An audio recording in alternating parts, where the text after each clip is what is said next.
Hi folks, I'm Jim. This is Great Books, Big Ideas. Time for a reading update. It's August 1st, 2026. So I'm going to cover some end of July reads. Finished 4 books in the last week or two, and I'd like to talk about them with you. Here are the books, and we'll start with W. Somerset Maugham, The Razor's Edge.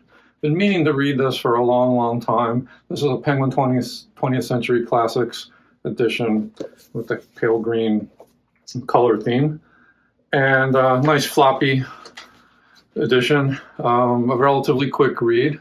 This is my first W. Somerset Maugham book. I'm not quite sure what I think about it. It's let me read you the back cover copy. Introduction by Anthony Curtis on this edition. Here's what they say. Intimate acquaintances, but less than friends. They meet and part in post-war London and Paris. So it's a kind of ensemble cast. You have Eliot, the arch snob, but also the kindest of men. Isabel, considered to be entertaining, gracious, and tactful. Gray, the quintessence of the regular guy. Suzanne, shrewd, roving, and friendly. Sophie, lost, wanton, with a vicious attractiveness about her. And finally, Larry, so hard and so trustful, lost in the world's confusion. Their story, one of Somerset Maugham's best, encompasses the pain, passion, and poignancy of life itself. This work, one character that's left out of there is the narrator. So it's almost like the author here is trying to present himself as the narrator of the book. I'm not sure how faithful that is to reality. But, the author is a writer. He's pretty well-to-do. He flits about Europe, England, and places like that. And there's America as another setting in the book. So it's, and the attitude of that narrator can be annoying at times. Like, that's just the way he comes off. He's kind of judgmental, and he's, kind of looking at people that he's writing about in a weird way. But, and at the same time, it's a kind of engaging narrative voice. So I don't really know what I think about this book. I'm a little bit on the fence with it. The subject matter to me reminded me a little bit of Henry James's work. The sort of contrast between America and Europe, and we're talking about upper class type people with money, and how they make their way in the world and how they fit in with each other. And marriage is a theme. You have Isabel, and she's attracted. I think she's even engaged to Larry, and then that engagement is broken off because Larry is the one kind of standout character, and I think the most interesting character in the book. I'll get to him in a sec, but you just have this sort of, they're batting around, kind of ping-ponging off of each other. And the arch snob character, Eliot, he's a big character in the book too. He's kind of like he reminded me of a character out of like Marcel Proust. Like, he's really involved with the social scene in France, especially. And just there's a lot going on here. Like, World War I was a backdrop because, like, Larry was like an airman in World War I. He had some bad experiences, and that have profoundly affected him. He lost a buddy in the war that he was close to, and he's been rocked by that. And he's sort of an autodidact. He kind of teaches himself. He's a maverick. He kind of goes off and kind of, reads a lot of books and kind of disappears. So, he's like a loner. He does his own thing. So he's sort of the outlier. And then the others are like kind of more in their world. And some of these characters are like the Americans. And then you got Eliot over in New York. They're all sort of related to one another. And so, it goes around and, sometimes my tolerance for that social set is like pretty limited. I think Henry James does it better overall, I'd have to say. But it seems like Somerset Maugham has read Henry James, and he's trying to do some of the same thing. But this is a little more of a breezier take on that kind of thing. Definitely a lot easier to read than Henry James. But the character of Larry was the most intriguing, because he actually sort of throws things away, and he goes off and does his own thing, and he like works in a coal mine for a time. He works like with peasants, and he goes off to like India and the Himalayas, and he learns about the Eastern religions, Hinduism, Buddhism, and that creeps in here. And that's probably what was the most interesting aspect of this book to me. There's a chapter towards the end where Larry is, in dialogue with the narrator, and he divulges a lot of his philosophy of life. I wish there was some more of that in the book, but the way he sets up the book, it's more like this detached narrator who knows these people, but he kind of like looks at them askance and tries to make sense of what they're up to. Some stuff is reported through backstory and through, or he'll fill in gaps, like where the narrator says, well, I didn't find this out until much later, but I'm going to tell you about it now. But in some senses, it's a little bit awkward that way, the way he tells the story, but it also is pretty smooth running narrative. I can see why people would like this book, but it's I'm just a little bit on the fence with it, and I'm not going to keep it. I'm pretty much dedicated to unhauling this, and it also made me think of that film of The Razor's Edge that came out in the 80s, starring Bill Murray of all people. It might have been one of the first serious roles that Bill Murray attempted on screen. I haven't seen the film. I'd like to give it a chance. I remember when it came out, I was intrigued by it, and I thought, I might like this. And I'm assuming Bill Murray plays the Larry role. But I'm not sure the film got the best reviews, but there's a bit of a cult following around it. So if you've seen that film, let me know if you think it's a good film and if it's a good adaptation of this novel. But that's what raised my awareness of the novel to begin with. But I'm glad I read it. It was okay. I'm not sure I really need to read much more W. Somerset Maugham. I think eventually I'll probably get around to Of Human Bondage, which I don't have in my collection. But they say that's his best book, so I probably would give that a shot too. But next up is, I finally finished this big tome, heavy-duty hardback. Lewis Mumford, there he is. Lewis Mumford. The Myth of the Machine, the Pentagon of Power. This is actually part 2 of a magnum opus by Lewis Mumford that takes an in-depth look at the forces that have shaped modern technology since prehistoric times. This is the second volume. The first volume was published in 1967. This volume was published in 1970. It's considered to be like a synthesis of a lot of his previous books. Mumford was a polymath. Like, he really is, in my opinion, like a great intellectual. He did literary criticism. He wrote about cities and urban development. He wrote about anthropology. He wrote about utopias. He wrote about technology and industry, the Industrial Revolution. He knows everything. It's like he's read everything. He writes about intellectual history. There's tons of intellectual history in this book. This book took me probably 3 years from start to finish. Like, I would set it aside for months at a time. And I don't know why it took me so long to read it. It's pretty dense, but it's just filled with insights. It wasn't poorly written at all. He writes masterful sentences. I think the problem is, like, there's no fluff here. There's no BS at all. So, like, every paragraph contains, like, these nuggets that you sort of want to think about and mull over before you go to the next sentence and the next paragraph. So it's slow going that way. This volume was a Book of the Month selection. Are you kidding me? A Book of the Month selection. Think of that. 1970. You could have gotten this through Book of the Month. So this was going out to, like, middle brow readers across the country. Would that happen today? Think about it. Think about that. 1970 to 2026. Oof. Wow.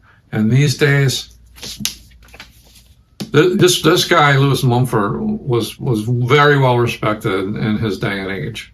I mean, gets a Book of the Month selection. You know, he was part of the public discourse, you know, public intellectual. Does anyone talk about him anymore? Does anyone read him anymore? How many of his books are still in print? I don't know. I haven't researched that, but I know he's not really part of the discourse much anymore, which is really, really sad, because this guy deserves to be read. A brilliant intellectual. But anyway, what are these books about? Well, in The Myth of the Machine, Mumford asserts the existence of what he calls the mega machine. It's a convergence of science, economy, techniques, and political power, a unified field of knowledge and interpretation that has a bad effect. It sidelines the organic, life-enhancing values. It's like a hegemonic and authoritarian thought world. Towards the end of the book, he does talk about like how he might be able to subvert this realm. To do that involves like stepping back, understanding ourselves better as individuals, what really is meaningful to us, what makes human life truly valuable, and then seeking contact with other human beings who feel the same way, who are seeking a better quality of life. And he goes all the way back to ancient Egypt for a model of the mega machine, the pyramid age, the building of the pyramids. This is where the vision of the mega machine was spawned. You had to organize human labor on this mass scale and the physical tools required to build the pyramids. That's a working model of the mega machine, which is a social and bureaucratic structure that operates like a machine. And it enabled a ruler like the Pharaoh to coordinate these massive projects for public improvement or for military conquest or to build monumental structures like the pyramids. And Mumford wants to see social structure, society organized to enhance individual fulfillment and mutually beneficial social cooperation. That's what he would rather have, but instead we've kind of made this Faustian bargain. And Faust comes up a lot in the book, where we've traded off those human organic values for something more industrialized and like hyper rational. He would like to see life lived on a more human and humane scale, where a person can develop their multiple capabilities. He wants us to control technology instead of being controlled by technology. And if we can do that, technology can enhance our lives. It can help with personal growth and social harmony. He's not anti-tech. He's not a Luddite. He's not silly. But he's a skeptic about technology and how we've gone all in for it. And if we don't control technology, we're headed towards dystopia, or we are already living in dystopia. He's a very wide-ranging thinker. He talks about, the Middle Ages. He talks about the Renaissance, the early modern period. He talks about Francis Bacon. He talks about Descartes. He talks about major intellectuals in the 19th century and people like Marx and everybody. It's like he knows it all. But in this volume 2, the emphasis here is on what he calls the Pentagon of power, which refers to 5 aspects of what Mumford calls the new power complex of military and industrial might. To break into these 5 aspects, we could look at politics, power, productivity, profit, and publicity. All the P words, it's alliteration. Politics is the centralized political power backed by military force and bureaucratic systems that command society. So you don't really get to the Pentagon of power like without a nation state and the modern political institutions of like the 20th century. It talks a fair amount about totalitarianism too, like Nazi Germany and Soviet Union. But he also talks about the modern capitalist societies in the West. And then the second one after politics is power. This is the physical power, physical energy and technological force. The modern developments in nuclear energy and automated systems, cybernetics, these kinds of things. There's a lot of hand-wringing over nuclear power and nuclear warfare in this book. He's very worried about that.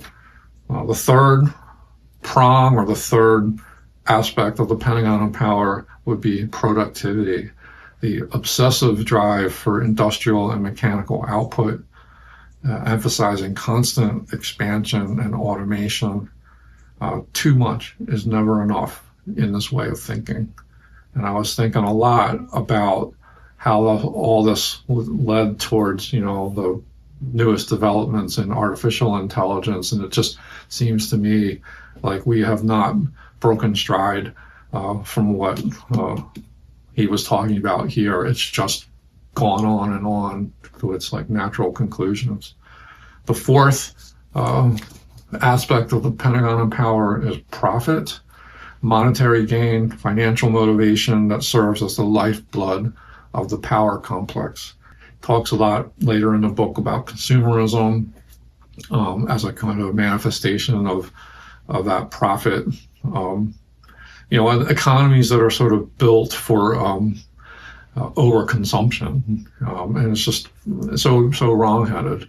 And then the last aspect is publicity, media, propaganda, public relations that's used by the ones who control things to manufacture public consent. You need to persuade people to accept this system. So Mumford argued that the mega machine is not a physical object made of, stuff.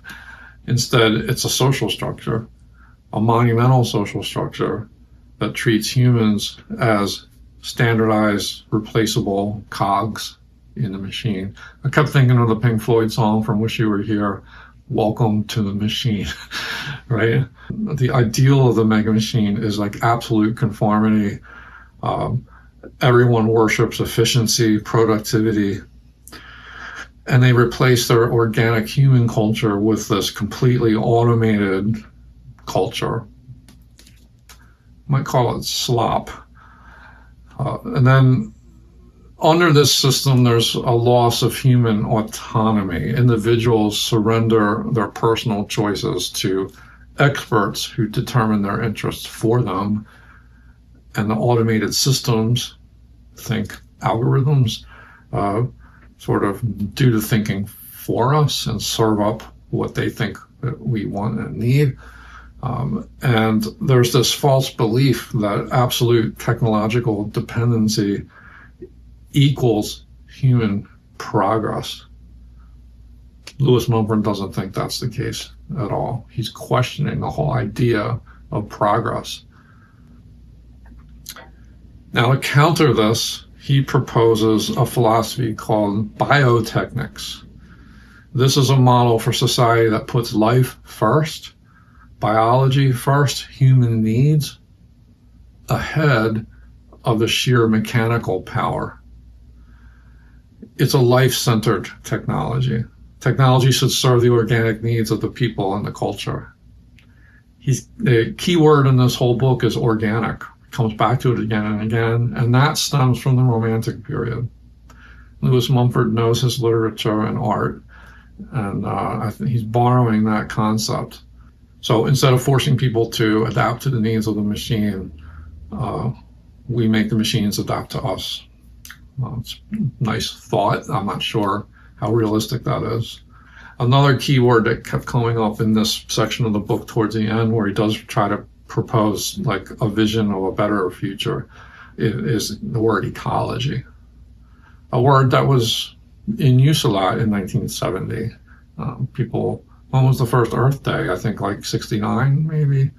People were becoming more aware that the environment was really suffering and that the world maybe wasn't sustainable at the scale with which we were building and making things and putting all kinds of stress on the environment. And now, like decades later, sustainability is a big topic amongst people. People are really concerned about it.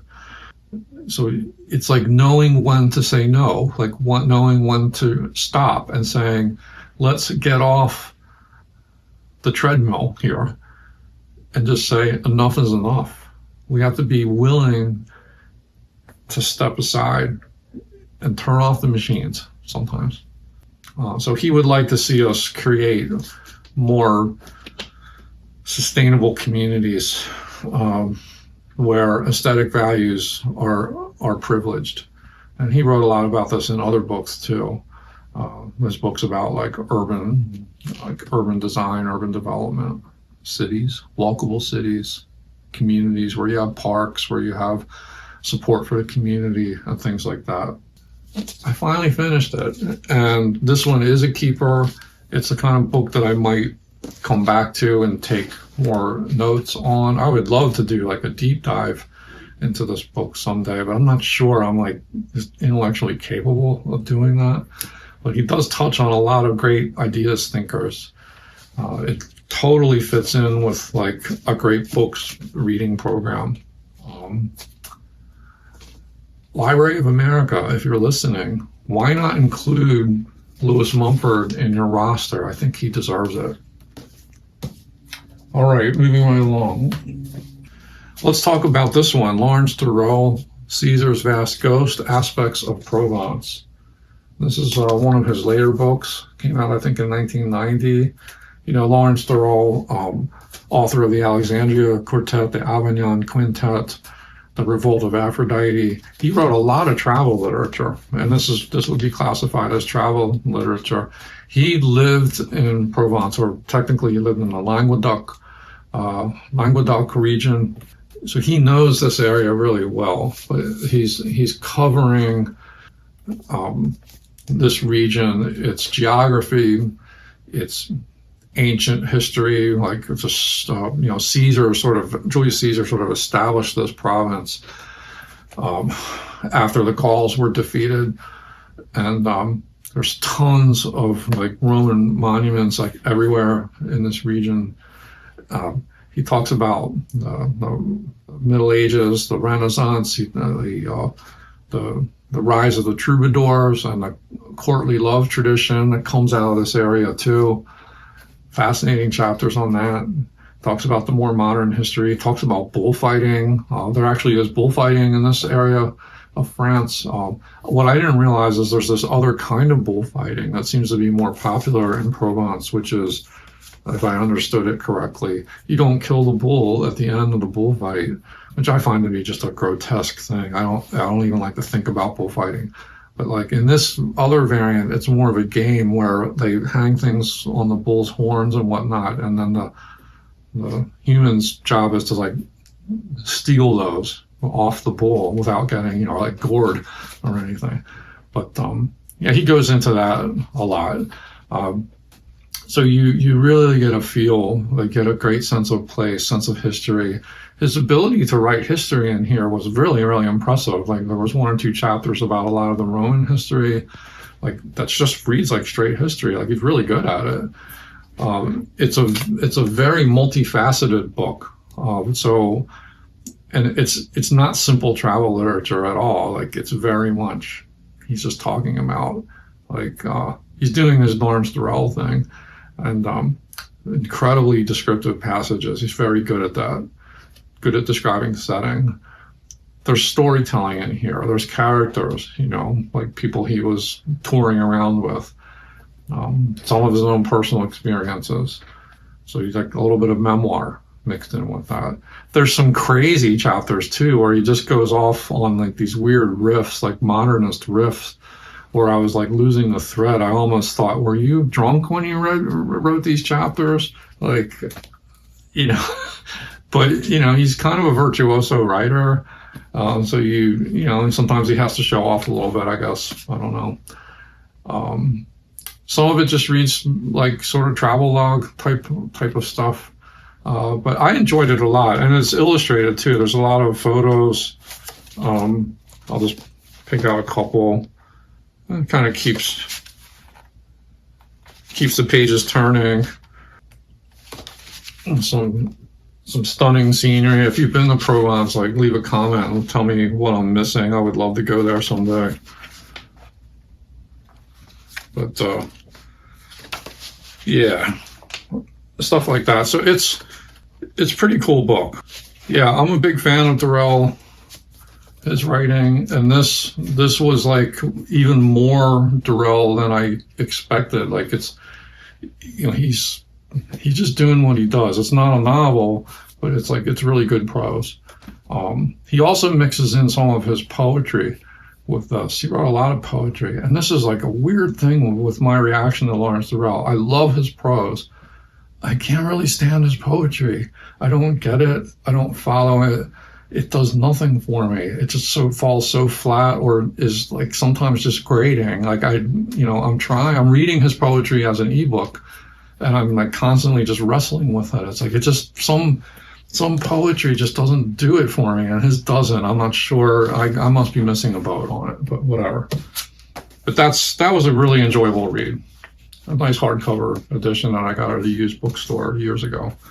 This was a major discovery. That, you know, I've been getting interested in Signet classics again, the old sort of pedestrian mass market paperbacks, especially the 1960s editions that have this kind of artwork on it. And, you know, they've performed such a great service for readers. Affordable editions of classic literature. New American Library, and then Signet Classics was an imprint of that. That's all been now swallowed up by Penguin Random House, that conglomerate. But they're still doing Signet Classics. Anyway, I never heard of this book. This is The Private Papers of Henry Ryecroft by George Gissing, who's like a late Victorian, end of fin de siècle era, late 19th century British writer. I know of his book New Grub Street, which is a minor classic, but I haven't read it. I never heard of this book. But when I was doing some research and looking into, like, you know, looking at lists of the Signet classics, I came across this one. I'm like, what is that? Like, I never heard of this book. So I started reading about it. I'm like, this sounds like a book I would really like.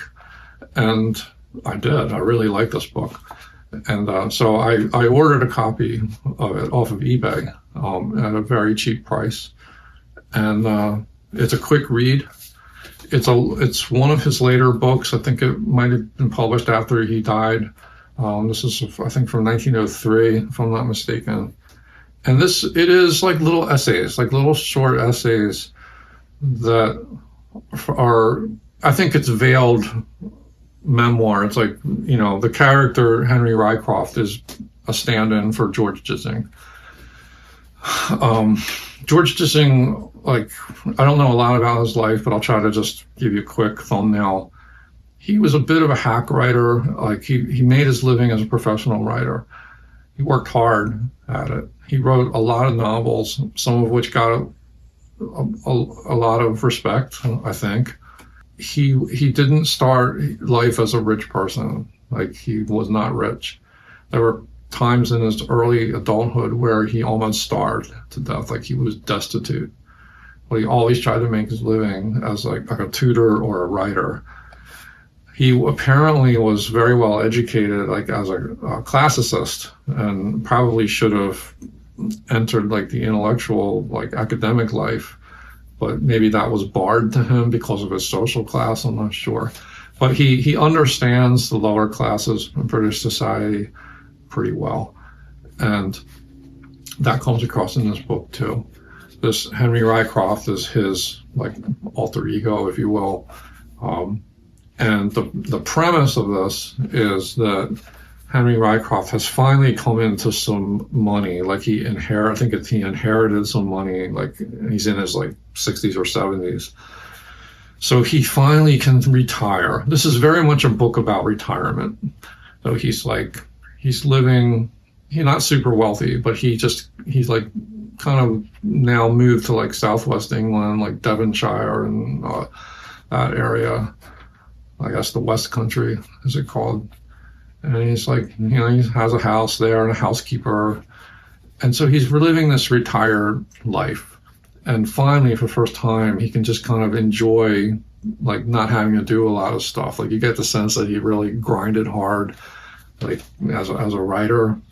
And now he's finally able to settle down. So a lot of the essays, the pieces, there's sketches, there's essays, they're almost like blog pieces. He's talking a lot about observing nature, like goes for walks in the garden, or just walks from like walking all over places in England, the sights and sounds, visits with friends, a lot in here about reading. I connected with that a lot. And so in this retired life, he now has time to read and revisit the books that he loves. And he loves it so much. He's a real bibliophile. He just writes really well about the charms and the rewards of reading, the reading life. He's kind of a lonely figure, Henry Ryecroft. There's a lot in here about age and about, approaching the end of life and contemplating about that. It's very reflective. There's pieces in here about like English customs and manners and cooking and things like that. It's organized in a real simple way by the 4 seasons. So you have spring, summer, autumn, and winter. That's the order. So there's a little bit of thematic unity between the pieces within each section. There's usually a seasonal tie-in. The writing is like smooth, easy to read. It's not like modern prose, but I didn't find it particularly off-putting. People like Henry James are much more difficult to read than this George Gissing book. But each little chapter or essay or sketch is usually no more than 2-3 pages. So you can read a few in one sitting and then, leave off for a while, come back to it. But it didn't take me long to read this book at all. I love it when I discover authors or works that I've never heard of before. And here again, that's happened. Is this in Penguin Classics or Oxford World Classics? I haven't researched it, but I don't think it is. New Grub Street is. But I'm not sure this one is. And I'm really impressed that Signet Classics issued it back in, what was it? This was maybe, I'm going to guess 61, this edition. Let's see. 61. Yeah. In 1961, Signet Classics thought it was worthy, and they were right. Let me see if I can find a passage to read to you to give you a flavor. This was from the spring section, from piece number 2. The exquisite quiet of this room. I have been sitting in utter idleness, watching the sky, viewing the shape of golden sunlight upon the carpet, which changes as the minutes pass, letting my eye wander from one framed print to another, and along the ranks of my beloved books. Within the house, nothing stirs. In the garden, I can hear singing of birds. I can hear the rustle of their wings. And thus, if it please me, I may sit all day long and into the profounder quiet of the night. My house is perfect. By great good fortune, I have found a housekeeper no less to my mind, a low-voiced, light-footed woman of discreet age, strong and deft enough to render me all the service I require, and not afraid of solitude. She rises very early. By my breakfast time, there remains little to be done under the roof save dressing of meals. Very rarely do I hear even a clink of crockery, never the closing of a door or window. Oh, blessed silence. There is not the remotest possibility of anyone's calling upon me, and that I should call upon anyone else is a thing undreamed of. I owe a letter to a friend. Perhaps I shall write it before bedtime. Perhaps I shall leave it till tomorrow morning. A letter of friendship should never be written save when the spirit prompts. I have not yet looked at the newspaper. Generally, I leave it till I come back tired from my walk. It amuses me then to see what the noisy world is doing, what new self-torments men have discovered, what new forms of vain toil, what new occasions of peril and strife. I grudge to give the first freshness of the morning mind to things so sad and foolish. Some people might think like, oh, that sounds depressing, but I don't think that at all. I think he's kind of, aging into his golden years pretty nicely. And there was a lot there that I could identify with as I'm kind of slowing down in my life. So for readers of that age, if you're in your 60s or 70s or even your 50s, and you're kind of seeing ahead, like this book might provide you some solace and some food for thought. I'm real impressed with this, and I wanted to champion it on the channel because I don't think a lot of people even know that it exists. What have you finished this week? Let me know in the comments. If you have comments about these books, would love to know your thoughts on that too. Thanks for watching. Bye.